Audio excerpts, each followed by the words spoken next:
Coming up on Roland Martin Unfiltered for Friday, February 1st, 2019. I'm Dr. Avis, in for Roland Martin, who has lost his voice this evening. So we hope you get well soon, Roland. First on tonight's show, New Jersey Senator Cory Booker announces that he's running for president.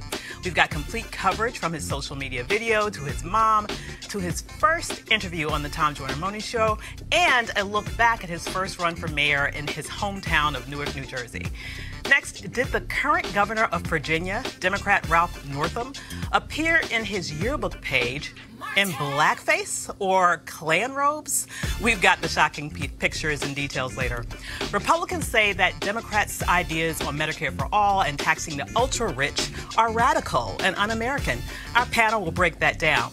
And we told you yesterday that Senate Majority Leader Mitch McConnell thinks making it easier to vote is a terrible idea. Today, the Reverend William Barber is here to tell us why McConnell is wrong, really wrong. Also, the jobs report is out today with over 300,000 new jobs. How are African Americans really doing? Well, Dr. Kristen Brody, an economist at Alabama A&M, is here to give the details. Jussie Smollett releases his first statement on the vicious attack that ended with a rope around his neck. We've got that. And we have a scoop on what song Senator Booker may use in his campaign for president. It's time to bring the funk on Roland Martin Unfiltered. Let's go. He's got it. Whatever the biz, he's on it. Whatever it is, he's got the scoop, the fact, the find. And when it breaks, he's right on time and it's rolling. Best believe he's knowing. Putting it down from sports to news to politics. With entertainment just for kicks, he's rolling. It's on go, roll, y'all. It's Roland Martin, rolling with Roland now. He's funky, he's fresh, he's real, the best, you know he's Roland Martin now.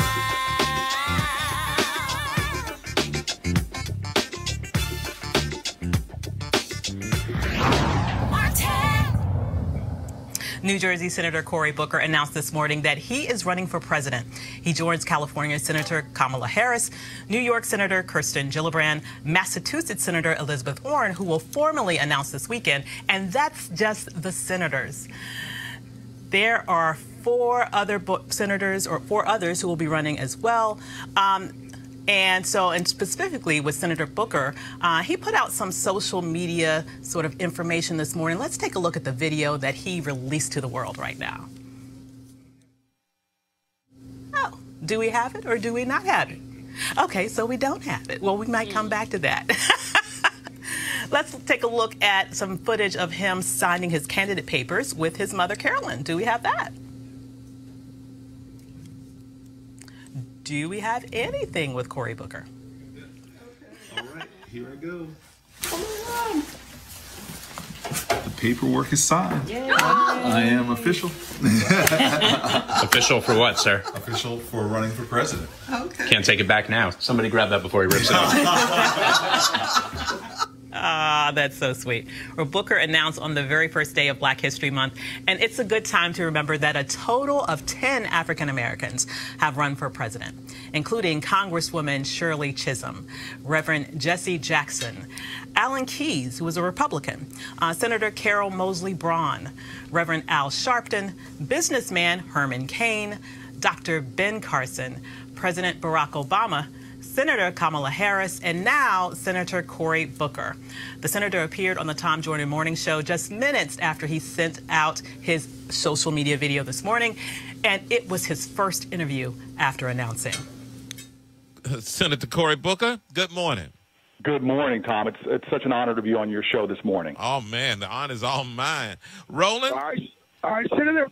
I barely got a voice, but everywhere I go, people keep saying, is Senator Cory Booker going to run for president?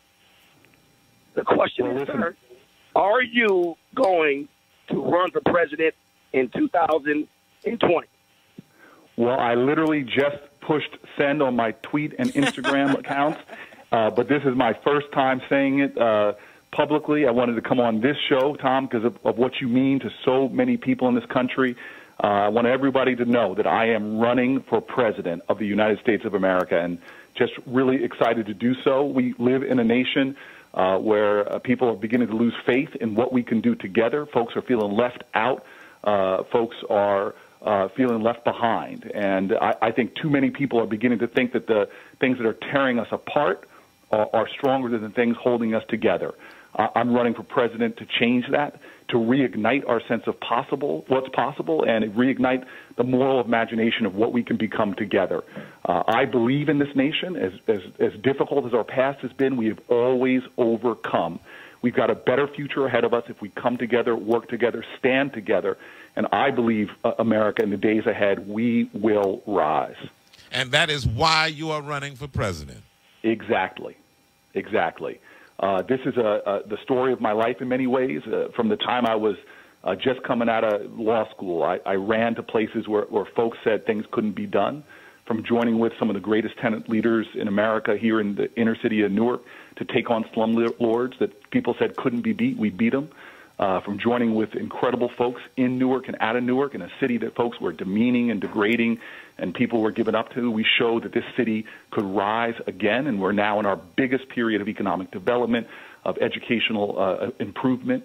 And even down in Washington, D.C., where Roland knows, a lot of people are cynical about what can be done.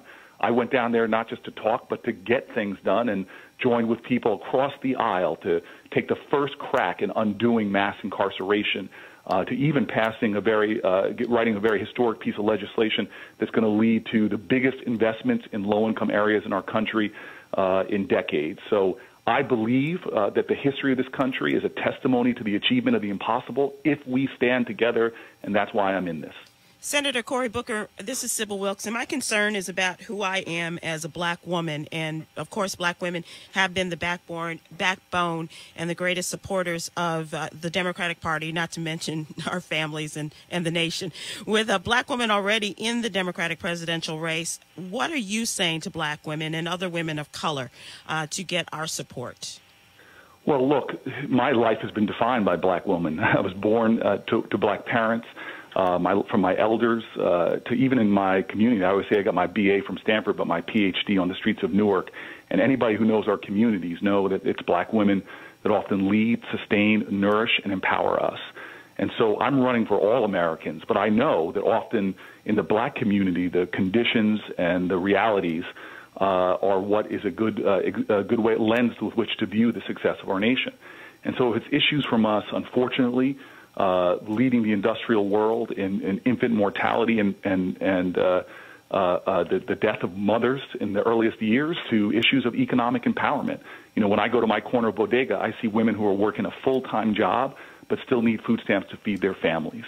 So the reason I'm running is to make sure that the issues of the folks who feel left behind, who feel like they're working harder and harder but having more month at the end of their money than money at the end of their month, that's why I'm standing up and fighting. And at the end of the day, I want to be judged not by my race, not by my gender, but by the content of my character, the spirit I want to bring to this nation, and also by the quality of my ideas.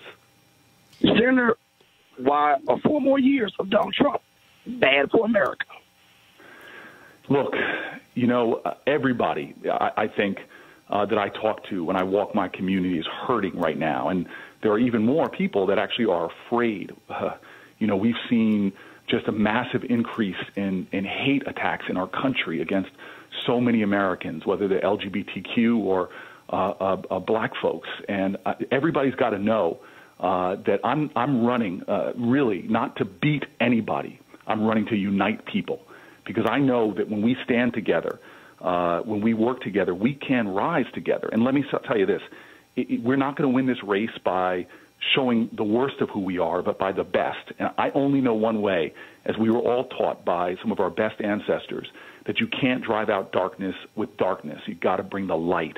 You can't drive out hate with hate. You got to bring the love. And I just think it's time for a more radical empathy for each other in this country, and an understanding that our strength lies in our ability to foster greater unity and to have a revival in this country of a spirit of civic grace. Senator Cory Booker, you also are talking about making this a better nation, and some of the things that you're talking about that you have been very strong in your proposals of bills, as well as passing them through the United States Senate. And we're talking about, especially about our drug laws, and that's a great concern for a lot of people, and especially the disproportionate sentences against men of color. And can you talk a little bit about that and how you would like to work with the United States House and Senate to change some of those things? Yeah, we all pledge an oath in this country. We literally swear an oath that we are going to be a nation of liberty and justice for all. For the country that professes the ideals of freedom, to have 1 out of every 4 incarcerated people on the planet Earth here in America, to have 1 of every 3 incarcerated women on the planet Earth here in America. This is a cancer on the soul of our country, and it hurts everybody. When our bridges and roads are crumbling, we invest in the infrastructure of prisons unlike any other civilization in humanity, building a new prison every 10 days from the time I was in law school to the time I was mayor of this great city in Newark. And worse than that, you judge a country often by who they imprison. Some nations put journalists in prison. Some nations put political opposition in prison. You go to prisons in America, and you see that we're shuttling in there the mentally ill. We're shuttling in there the addicted. We're shuttling in there the poor. As my friend Brian Stevenson says, we have a nation that treats you better if you're rich and guilty than poor and innocent.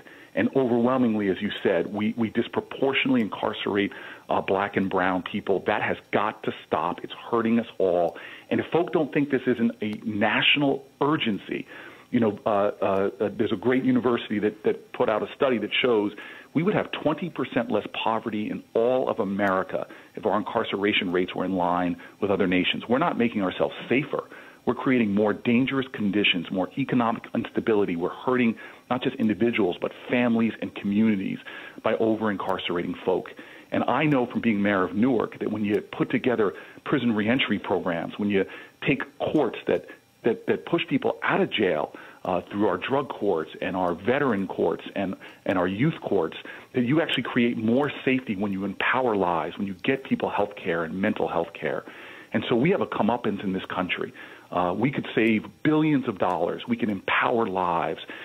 We can change the destinies of a generation yet to come, because too many of our children are being shuttled into cages and, God, coffins as well. So I'm committed to this fight. I still remember when I was running for Senate, people were telling me, oh, this isn't a top issue. But I was like, look, I'm not looking for consensus. I'm trying to mold consensus. I don't care if I'm in the richest neighborhoods of New Jersey or the lowest income communities. I'm going to talk about changing our criminal justice system. And that means, doing like Obama did with the 21st Century Policing Group, to talk about police accountability with police officers, with community activists, because we can do better there. It means changing our drug laws, ending prohibition against marijuana, which has led, black folks are no different in their usage rates or even the dealing rates, but are almost 4 times more likely to be incarcerated for marijuana. We do not have equal justice under the law. And it means all the way to helping our brothers and sisters when they come home to get jobs. Why do we have a nation that after you've served your sentence, when you come home trying to stand on your feet again, trying to be there for your family, we deny you jobs and business licenses and bank loans and the ability to thrive again? So I believe in redemption. I believe in the goodness of people, and we should show the world what the land of the free can really do in empowering people, not throwing them in holes and cages.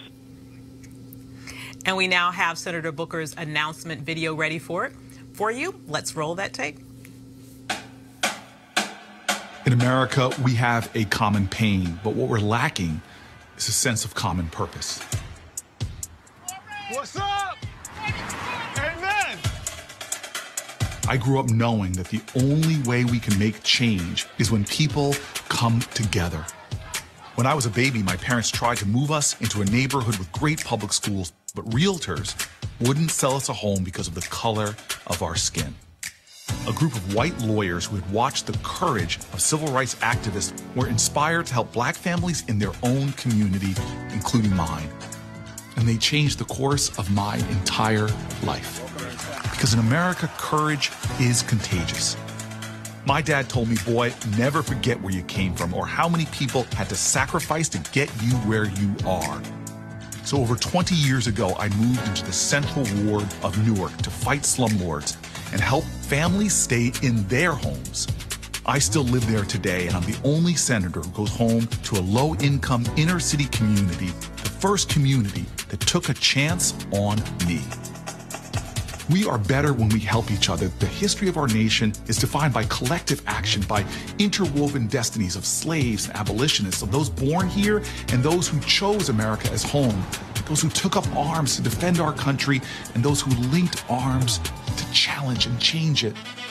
I believe that we can build a country where no one is forgotten, no one is left behind, where parents can put food on the table, where there are good-paying jobs with good benefits in every neighborhood, where our criminal justice system keeps us safe instead of shuffling more children into cages and coffins, where we see the faces of our leaders on television and feel pride, not shame.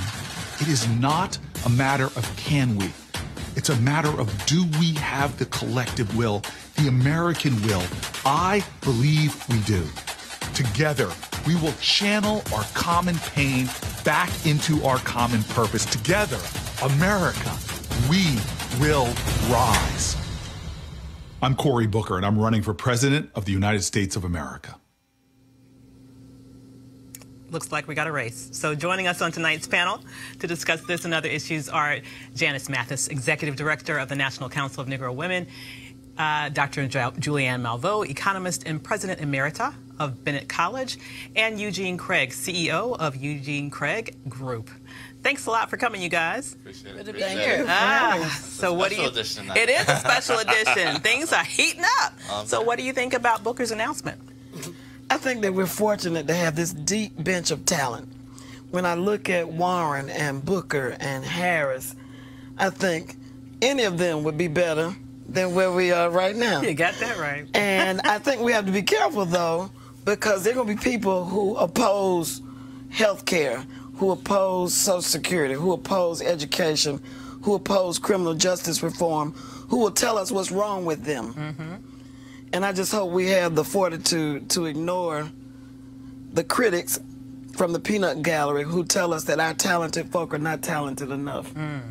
I'm so glad that you took the high road there. Because I had some other stuff to say, but well, go ahead, you know. No, but in deference to, but you're right. We do have a deep bench of talent. Sure. I am less excited about Cory Booker, frankly, than I am of any of the others.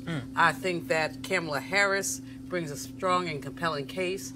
Elizabeth Warren, I love her focus on economic issues, of course, and all of her Consumer Financial Protection Bureau, all of that. Yeah. Although I could whip her for taking a DNA test. Yeah. Deciding that that was a self-imposed wound right there. Yeah. But I love the way that she focused on economic issues, which I don't really see from many of the others. You know, but by the time it's over with, we're going to probably be like the Republicans and have 15 of them. Oh, yeah. But Cory Booker does not excite me. I would just say that. I would just put it out there. He does not excite me whatsoever. I thought his answer on what you think about women was weak. He's got to practice, he's got to do better. But when he started talking about criminal justice and what it means that we have 1 in 3 women who are in prison in this country, that seemed to be coming from his gut. And I think that what people are looking for is authenticity. And that's who he really is. Maybe that's his singer. Maybe so there's Kamala. So there's Kamala, and that's authenticity. I think this brother, you know, he is a how can I put it? He's a media creation from the beginning. He got the New York Times to run for mayor of Newark.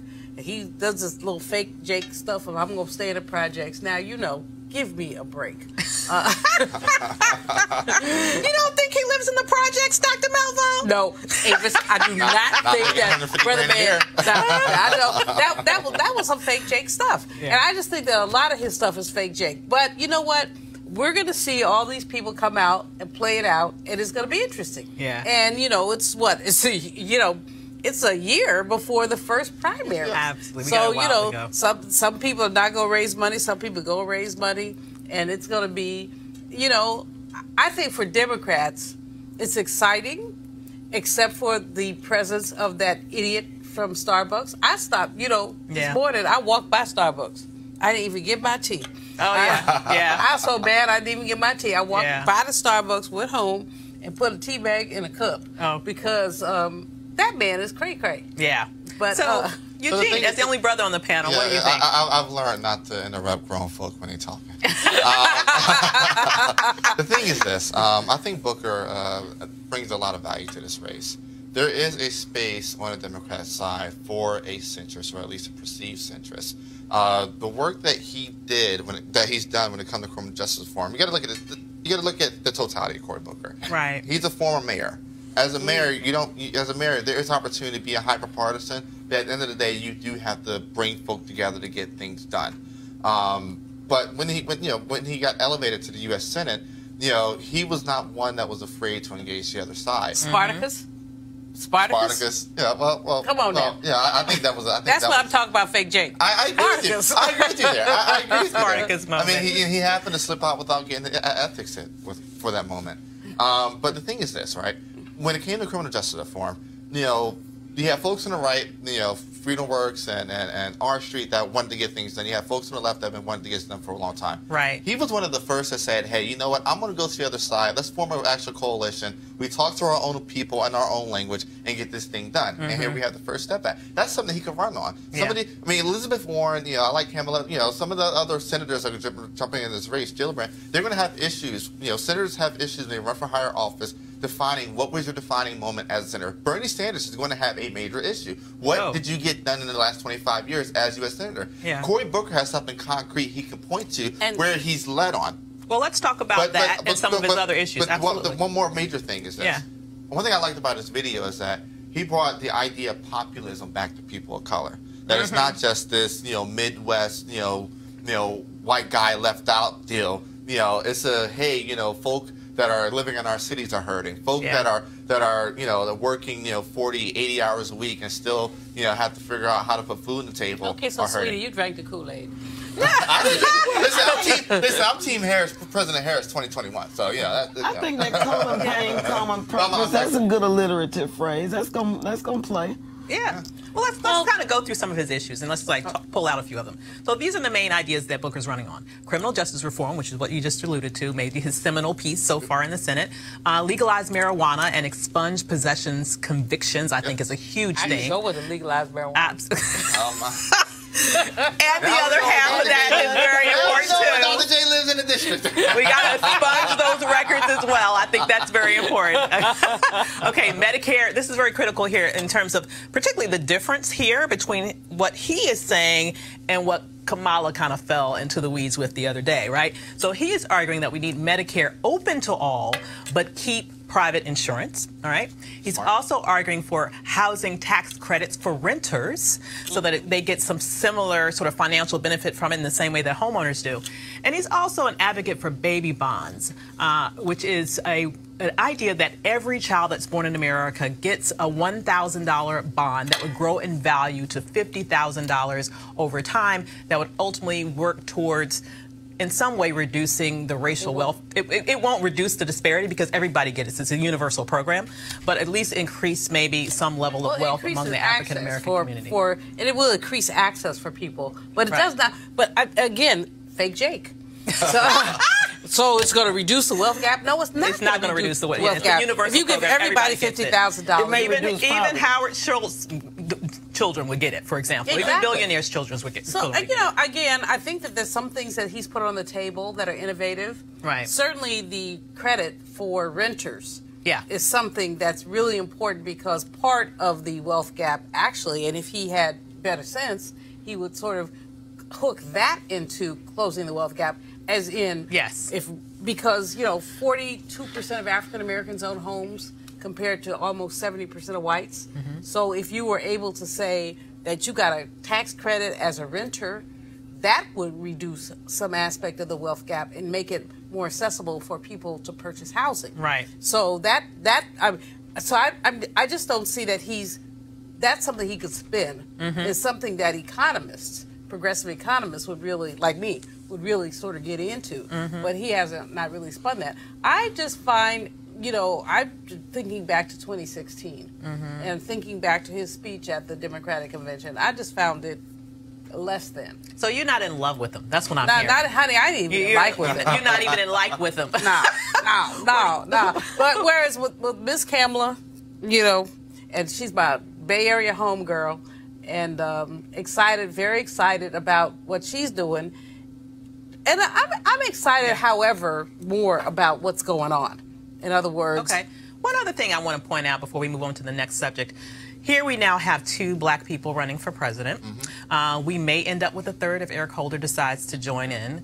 What does this mean for the black vote in terms of fracturing the black vote moving into South Carolina? Does this sort of sentence all of them to not being victorious in their runs for president?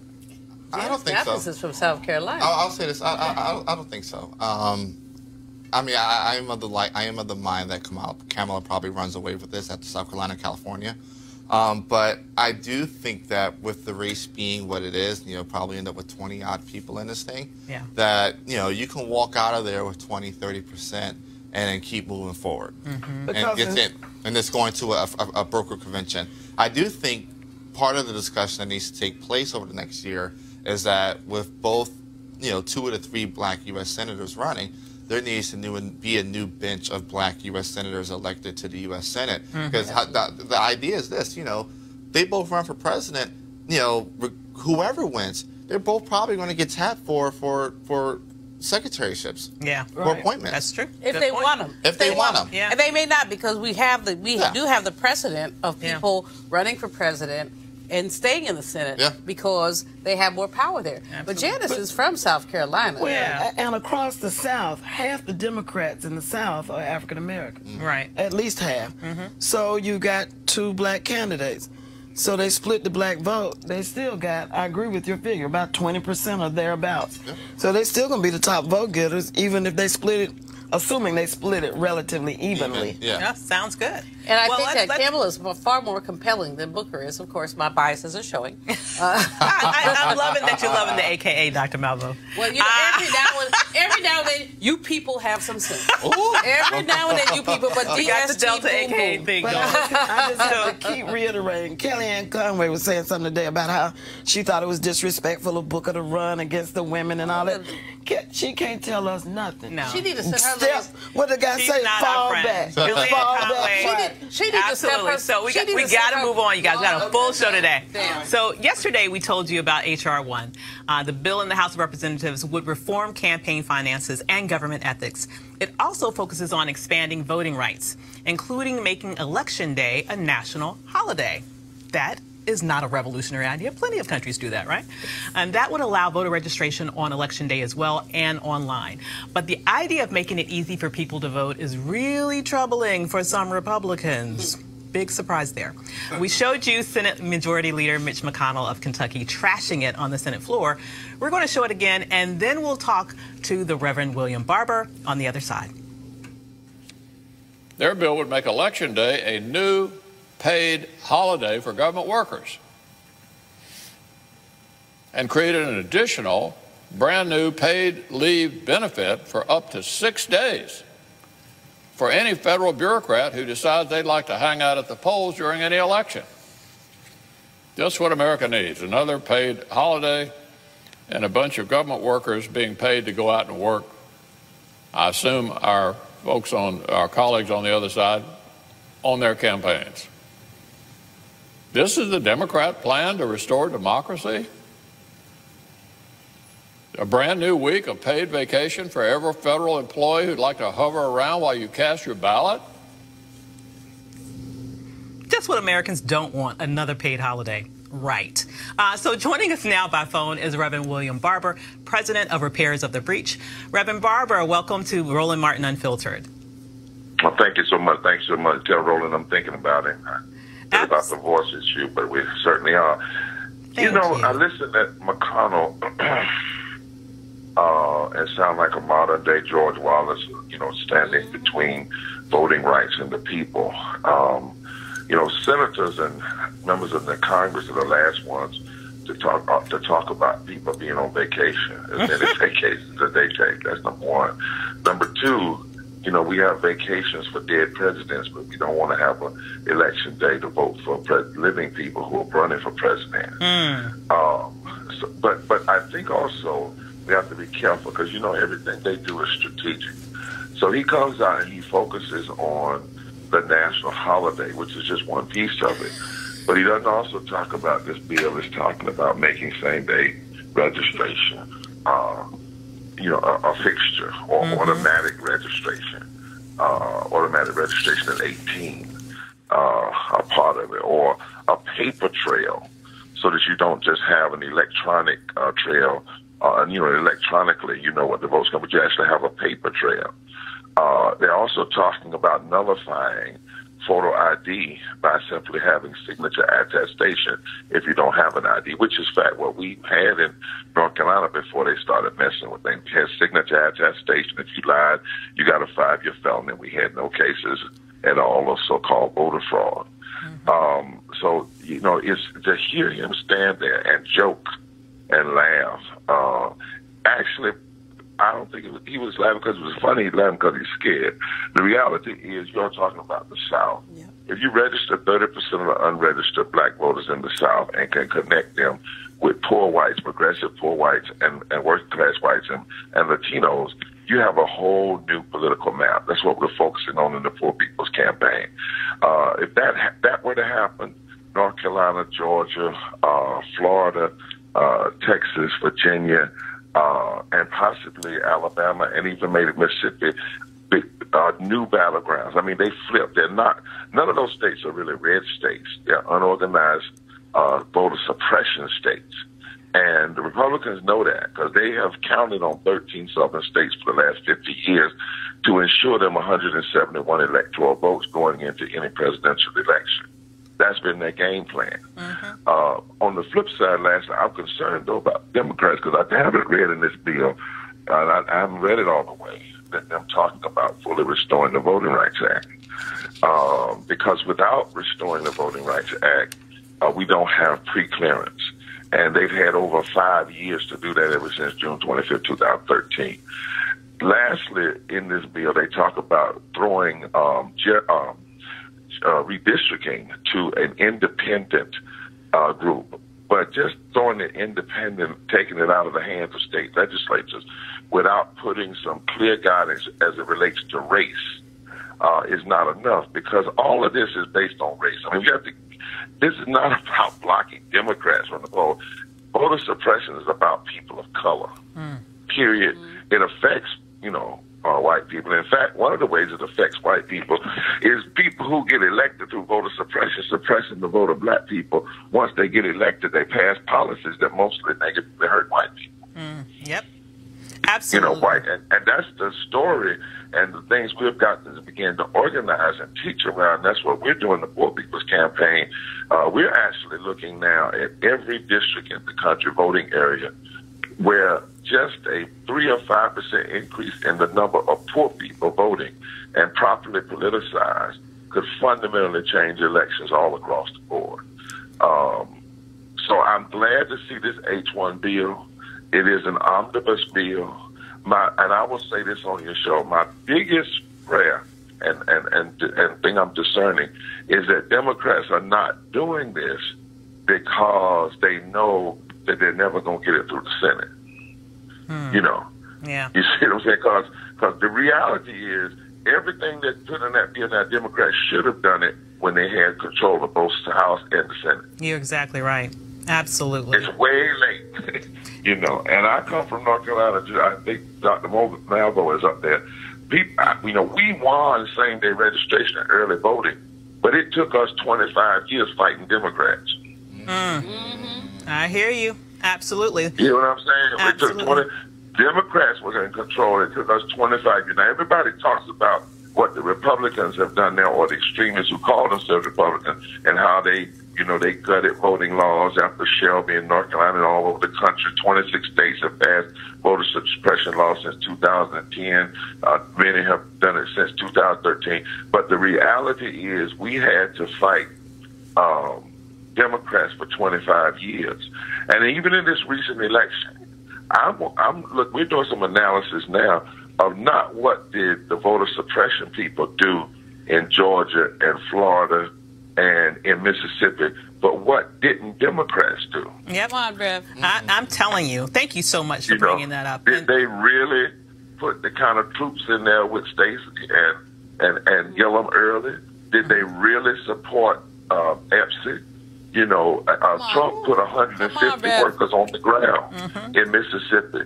I don't think the National Party did any of that. And Epstein turned 4 Trump districts in Mississippi without any real help. Yeah. So you see what I'm saying? So I'm glad we're talking about this. It's the most underreported story that we've been talking about in the national news. We talk about Russia, but the reality is Trump did not win because of the Russia. Trump won because of voter suppression targeted at black people, and the ground was prepared long before he was ever a candidate. Absolutely. And we still have a long way to go with rectifying that problem. Thank you so much for joining us today. Thank you so much. Take care now. Absolutely. I'm gonna call you. You know I love you. Absolutely. So out late this afternoon, the newspaper, the Virginia Pilot, published this page from Virginia Governor Ralph Northam's medical school yearbook. Here he is. The 3 shots on the left of the screen are of Northam. The people on the left in blackface and a Klan robe and hood are hard to identify. The quote says, "There are more old drunks than old doctors in the world, so I think I'll have another beer." The GOP in Virginia is calling on Northam to resign if that is him in blackface. So, well, we can confirm that it's him. He just released a statement saying that it is him. Yeah. Yeah. I think a couple things. First, Gillespie's Oppo team is probably like literally shooting themselves like right now. You know, in the foot. Honestly, if you missed this, probably shouldn't be hired again. Yeah. But I think he probably should step aside. I'm gonna tell you why. Resign as governor? I think he should resign as governor. Give us Governor Fairfax. I'm gonna tell you why. We need to keep the same energy regardless of party. You know, when Republicans do fuckery like this, resign. Right. You know, when DeSantis, Secretary of State, had blackface, and look, get him up out of there. That's right. There has to be a zero tolerance policy as a culture. When it comes to stuff like this. So I think Governor Northam should resign. Looking to negotiate his exit or whatever.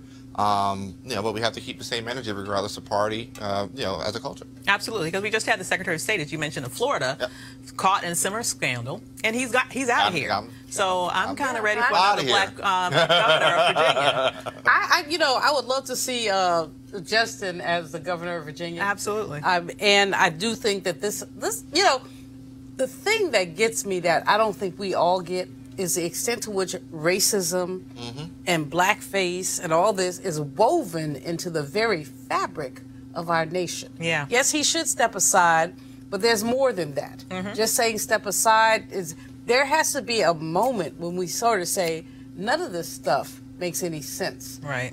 These Confederate flags, the blackface, the killing of our young people. I mean, all of this is connected. The attack on Jussie Smollett, all of this stuff is connected. And so just stepping aside, I would certainly support that. And I agree with you that it's a bipartisan. We shouldn't say it's okay for one and not the other. Right. But I think it's more than just stepping aside. It's really about how do we begin to unpack this crap and to make it clear that it's unacceptable when people walk around with these MAGA hats on their heads, talking smack to people, whether it's an elder Indian on the National Mall or one of our beloved actors who stood up for better college, one of our beloved actors who's walking the streets of Chicago. Absolutely. So yes, step aside, but more than that. Stepping aside is like putting a Band-Aid on the BS. Step aside and be sentenced to teach 9th grade civics for the rest of his life or something. I think of this as a form of job. 9th grade civics? You talk about our woven into our history. Thomas Jefferson said, "I fear that God is just."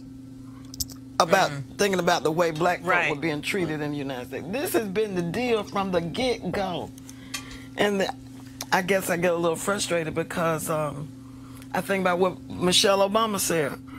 I'm really proud of my country for the first time, and she had to take it back, but she was telling God's whole truth. But tell you what, I ain't never been proud of my country. Well, yeah, but the point is, you're also not that is bringing up a history you're also not that we don't want to face. And it is Point part and parcel absolutely. of America. You can't tell America's story without it. Yeah, absolutely. And so part of that story still is this issue of we are continuing to fight for the vote. And so we have a little bit of a clip from Kristen Clark, president of the Lawyers Committee of Civil Rights Under Law, who shared this story on social media. So in Texas last week, Friday, the Secretary of State's office revealed a really alarming press release. And it was filled with all kinds of wild allegations. And in particular, they alleged that there were more than 90,000 non-citizens on the registration rolls, and alleged that about 50,000 of them had voted in elections. As voting rights lawyers, we know that when these kinds of claims are made, that they're often false and baseless. They're put out there to cause alarm and lay the groundwork for voter suppression. And we are starting to see that that is the case here. Ken Paxton, the Attorney General, threatened to prosecute any non-citizen that turned out to vote. But in the intervening days, what the state has done is they've given the list out to counties and said, we want you to review your rolls and begin a process that would purge or remove these people from the rolls. And already election officials around the state are pushing back and are saying, you're wrong. These people are citizens. In Texas, non-citizens are eligible to get driver's licenses, and many of them do that. Those licenses are good for 6 years. And indeed, many of these people are people who became citizens over that time period. It was reckless and irresponsible for Texas to put out these numbers. They were retweeted by Trump over the weekend. And this is the ugly voter suppression that we're up against in this era in 2019. Officials who would irresponsibly put out false claims of vote fraud because they want to chill the vote. They want to push more restrictions that would make it harder for people to vote. It's important that we fight back against these efforts. And another reminder about why we need Congress to restore the Voting Rights Act now. Because since the Supreme Court cut out the heart of the Voting Rights Act in a brutal 2013 decision, we have seen officials in Texas and in other parts of the country racing forward with these ugly tactics time and time again that are all about locking people of color out of the ballot box. Sound familiar, you guys? Any quick reactions before we go to break? I remember seeing this come across over the last week or so, and I just thought it was absurd. You know, the only voting rights, well, the only voter fraud that's been prosecuted has been prosecuted by Republican voters. People that have been registered Republican that actually voted for Attorney General. You know, Eugene, go away. Let's go away. You know, what bothers me here is the extent to which ordinary voters have been tagged as illegal for any number of reasons. Right. And here in Texas, but in Texas, where, you know, clearly you have a black-brown issue going on, you're really looking at some challenges. I think that that's why this H.R. 1 is so extremely important, and why we must, Kristen's comments are just right on time. We need to restore the Voting Rights Act. It's not time to throw it away. We see basically shenanigans happening, and the shenanigans are about voter suppression. Absolutely. And I think, though, H.R. 1 still needs to be augmented to include more about the Voting Rights Act. Well, I think I may have a scoop for you, Avis. All right. There's going to be an H.R. 4 aimed squarely at restoring Section 4 of the Voting Rights Act. Excellent. And a dear friend of ours, Congresswoman Marsha Fudge, has been appointed chair of the elections. Just for the records. But she's not running for president. She don't need to run for president. She makes a difference wherever she is. I love her. She's been appointed chair of the elections subcommittee of House Administration. And she's convened a group of folk to give her advice and counsel.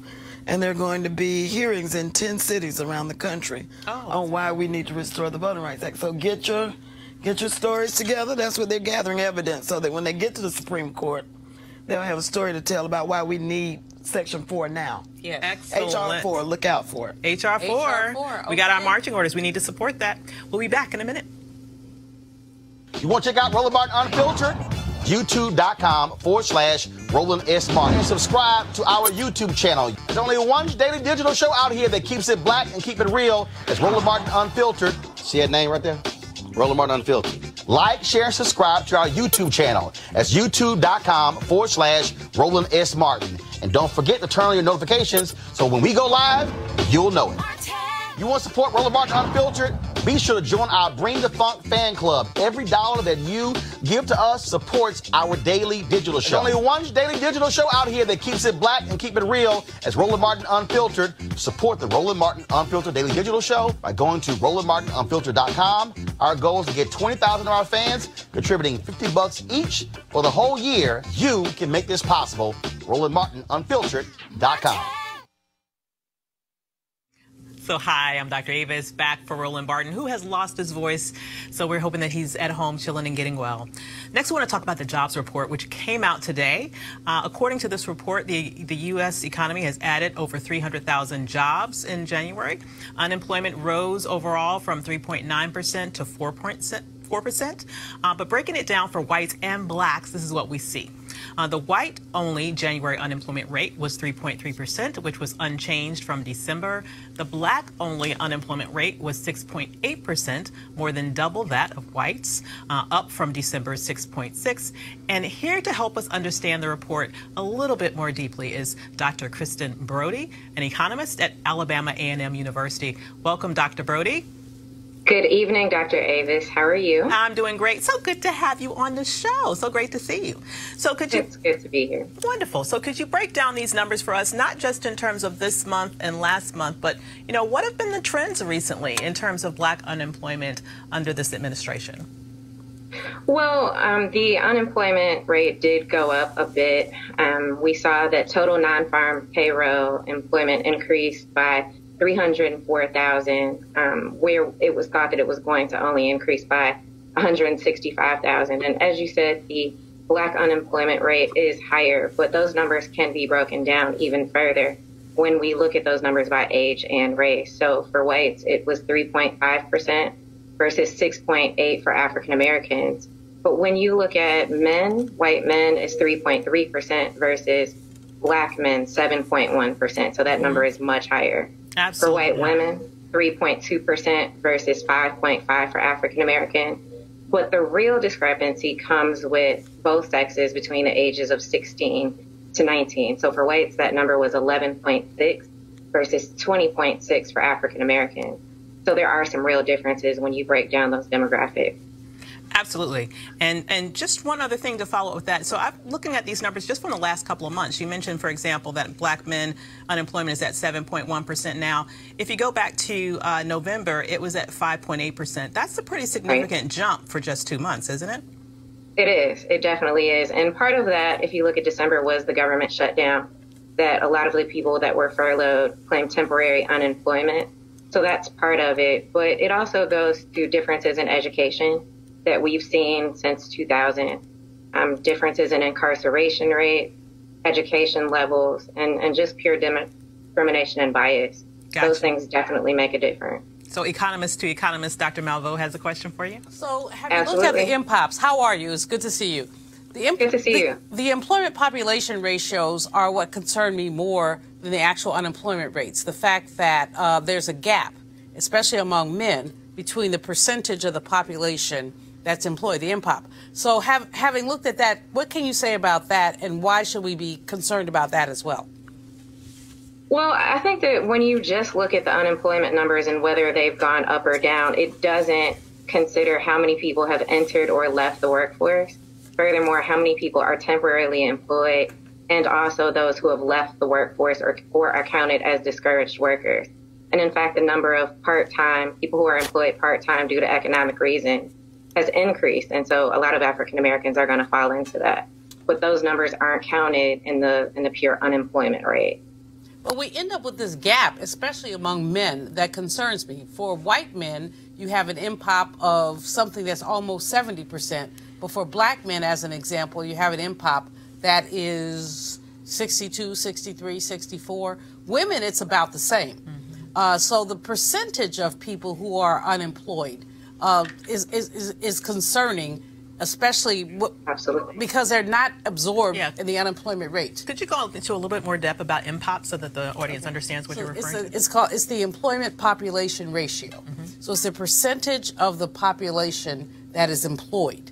And so that, to me, is a better number to gauge engagement in the labor market than the unemployment rate. That's true. Because the unemployment rate does not include people who have stopped looking for work, correct? And the employment population ratio really says what percentage of the population is engaged in the labor market. And it's a really important number. And I know, my sister, because you are a labor economist also, that you've looked at some of this. You picked up the 16 to 19, which is really important. But I'm equally concerned with the prime-aged gap in the employment population ratio. Agree. I agree with you. That is definitely an issue. And I guess, again, when you look at the trends, increases in education have helped, but African Americans are still further behind whites in terms of educational attainment at the bachelor's level. We still deal with discrimination. We still deal with segregation. And furthermore, African Americans and Latinos are more likely to lose their jobs when bad things start happening. So all of those things contribute to those gaps. Absolutely. Well, thank you so much, Dr. Brody. It's been great having you on the show. Thank you for having me. Wonderful. Well, we have an update for you today in the Jussie Smollett case. Smollett is finally speaking out about the incident that took place on Tuesday when he was attacked by two men who made racial and homophobic slurs. He released a statement today to Essence saying he is completely cooperating with police. The statement reads, "Let me start by saying that I'm okay. My body is strong, but my soul is stronger. More importantly, I want to say thank you. The outpouring of love and support from my village has meant more than I will ever be able to truly put into words. I am working with authorities and have been 100% factual and consistent on every level. Despite my frustrations and deep concern with certain inaccuracies and misrepresentations that have been spread, I still believe that justice will be served. As my family stated, these types of cowardly acts are happening to my sisters, brothers, and non-gender conforming siblings daily. I am not and should not be looked upon as an isolated incident. We will talk soon, and I will address all details of this horrific incident, but I need a moment to process. Most importantly, during times of trauma, grief, and pain, there is still a responsibility to lead with love. It's all I know, and that can't be kicked out of me. With love and respect and honor, Jussie Smollett." Wow. Just love his spirit. Love his spirit. Absolutely. We have to take a quick break right now. We'll be right back.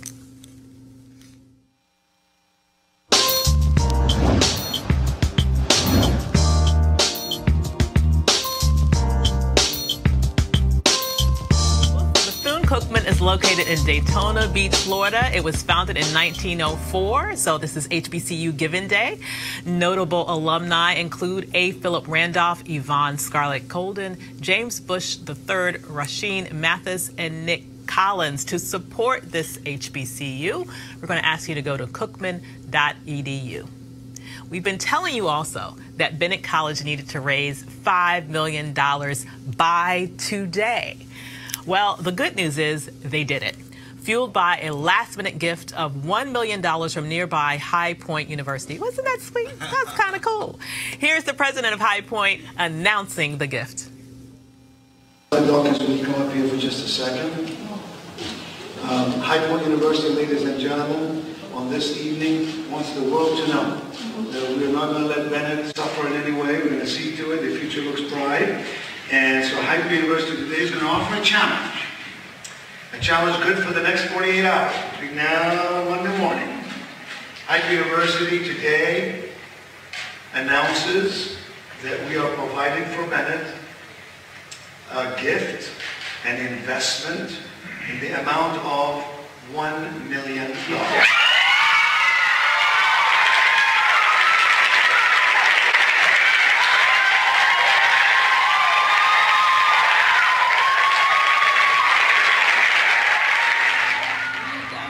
That is so wonderful.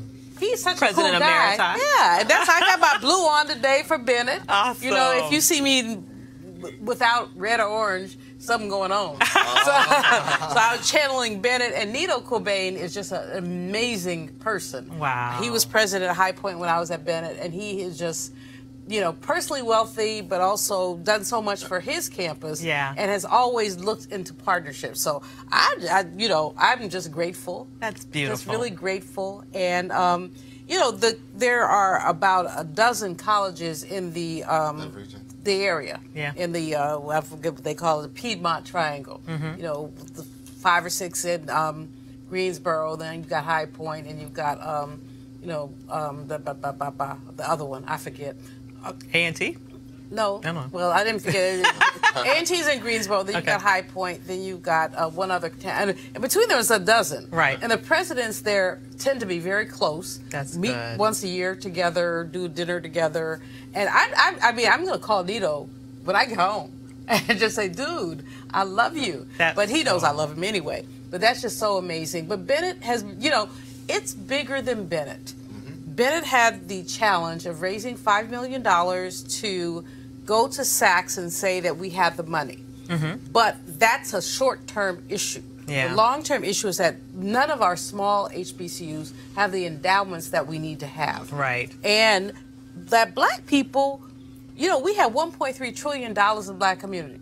Bennett needed $5 million. How come this couldn't have come from us? Yeah. How come we can't talk about embracing our institutions? Well, let me say that NCNW did do an appeal. Yes, you did. Social media appeal, and it was very successful. And so it was just a drop in the bucket, but well, we did step we up. do. Every drop helps. It does help. And I do think that you're right. We need to invest more. But I do think a lot of people contributed to this need and answered that call. To everyone who answered the call, thank you. Absolutely. All right. So earlier in the show, I don't even dance real well. So what is it that my friend Stacey Patton is trying to floss? What is flossing? Flossing. That's a whole other dance. Okay. It'll take a while to teach it. It'll take a while to teach it. I'm too old. But anyway, whatever. Earlier in the show, we heard the interview with Senator Cory Booker on the Tom Joyner Morning Show. Well, that was not all of it. Sybil Wilkes had this one last question. On a lighter note, Senator Cory Booker, you just mentioned President Obama. He had a pretty nice playlist. Do you have a theme song picked out for yourself already? Something off of your iPod, as it were? I want to tell you, I'm the hip-hop generation, and I give a lot of deference to that. But this last week, leading up to this day, all I've been listening to is gospel. Oh, okay. I know. The power of prayer is great, isn't it? Amen. Amen. Hallelujah. And what's the gospel song you're listening to most? You know what? Kurt Franklin has this great song called Stand. And we all know that through the storms and through the dark of night, we stand strong, we stand together, we will rise. Well, DJ Request is going to play it for you. And there's talk of Hillary running. You might want to get Ludacris on your list. Move, get out the way. Senator Cory Booker announcing that he's running for president in 2020 on the Tom Joyner Morning Show. My man. Well, I'm Dr. Avis, in for Roland Martin, who will be back to bring the funk on Monday. Have a great weekend. Holla.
Hey fam, want to check out Roland Martin Unfiltered, the blackest show on all of digital, cable, and broadcast. Check out our audio podcast. There's only one daily digital show out here that keeps it black and keep it real. It's Roland Martin Unfiltered. Press play.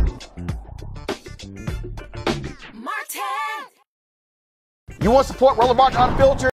Be sure to join our Bring the Funk fan club. Every dollar that you give to us supports our daily digital show. There's only one daily digital show out here that keeps it black and keep it real. It's Roland Martin Unfiltered. Support the Roland Martin Unfiltered daily digital show by going to RolandMartinUnfiltered.com. Our goal is to get 20,000 of our fans contributing $50 each for the whole year. You can make this possible. RolandMartinUnfiltered.com. You want to check out Roland Martin Unfiltered? YouTube.com/Roland S. Martin. And subscribe to our YouTube channel. There's only one daily digital show out here that keeps it black and keep it real. It's Roland Martin Unfiltered. See that name right there? Roland Martin Unfiltered. Like, share, and subscribe to our YouTube channel. That's YouTube.com/Roland S. Martin. And don't forget to turn on your notifications so when we go live, you'll know it.